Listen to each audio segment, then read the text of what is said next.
ታሪኩ መዘዙ ባለማወቅ መበከን ማባከኑ አንሸርሸሩ ሰበቡ ውጤቱ ወርዶ ተዋርዶ ጣጣ ማስረከቡ ዳትርፉ። አሁን የምንገኘው ከእንጦጦ ተራራ ስር የተጀመረው የሸገር ሪቨርሳይድ ፕሮጀክት የተጀመረበት አካባቢ ነው። እንደምታዩት ተራራው በኮንሶ እጆች ሹሩባ ተሰርቷል።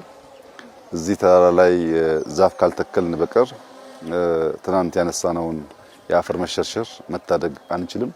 የዚህ ዓመት የግሪን ሌጋሲ ስራችን በጣም ወሳኝ ምዕራፍ ነው። የቀረን አንድ ዓመት ስለሆነ በዚህ ዓመት 7.5 ቢሊዮን ገደማ ችግኝ ለመትከል እናስባለን። የምንተክለው ችግኝ ፍሩት የሚበላ ቡና ኢንዲጂኒየስ ዛፎች እንዲሆኑ ሀገር በቀል ዛፎች እንዲሆኑ ትኩረት ሰጥቶ ይሰራል።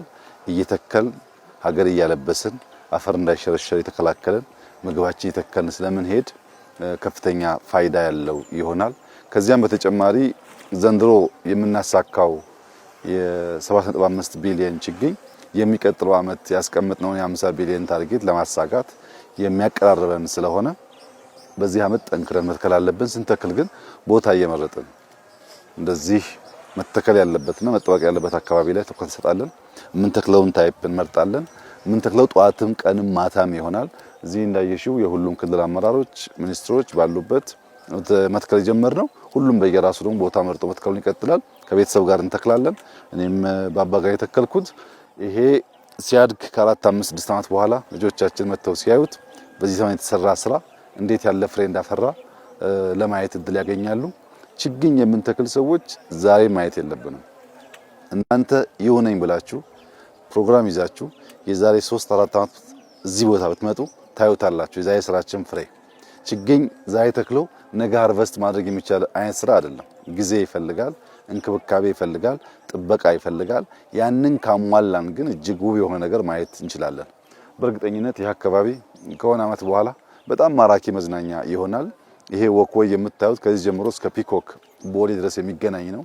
ለብዙ ሰዎች መዝናኛ ስፖርት መስሪያ ቦታ እንደሚሆን ጥርጥር የለውም። አሁን እኛ ካልተከልና ካላሳመር ነው ግን ያ ነገር ሊመጣ ስለማይችል እንትከል፣ ሀገር እናልብስ፣ ሀገር እናሳምር። በዚህ ውስጥ ያንሰራራች ኢትዮጵያን ለማየት ሁላችን መትጋት እንዳለብን ኃላፊነት እንዳለብን እየተሰማን እንስራ። መላው የኢትዮጵያ ሕዝብ ግሪን ሌጋሲን ከልቡ ተቀብሎ እየተጋ ነው ያለው። በምንም መንገድ ሳንከፋፈል ሀገራችንን ማስዋብ፣ ማሳመር፣ ማልበስ ላይ በጋራ እንድንቆም አደራ ማለት ፈልጋለሁ። ደስ የሚል የክረምት ስራ ነው። ሁሉም ሰው በመትከል ኢትዮጵያን እንዲያለብስ መልእክት አስተላልፋለሁ። እጅግ አድርጌ አመሰግናለሁ።